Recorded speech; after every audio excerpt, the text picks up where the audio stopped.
In today's world focused on technology, we sometimes forget how such simple tools as pen and paper can help us brainstorm, develop and communicate ideas, quickly iterate a design, solve a problem, or simply understand a perceived object or our own thoughts.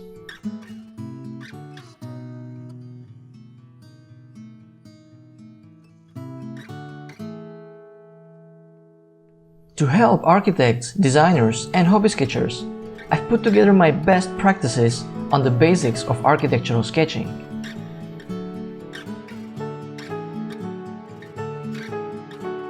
It guides you through a 6-step process, beginning with the very basics of making straight lines and progresses to gradually more complex compositions of freehand perspectives.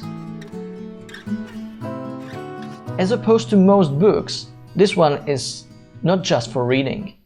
You know, I believe in learning by doing. So instead of just reading, you'll get a lot of possibilities to actually practice new skills and techniques with 15 worksheets.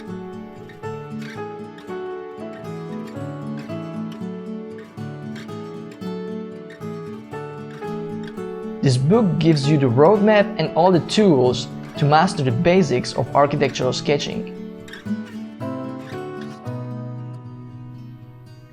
Use sketching to understand things and to help others understand you.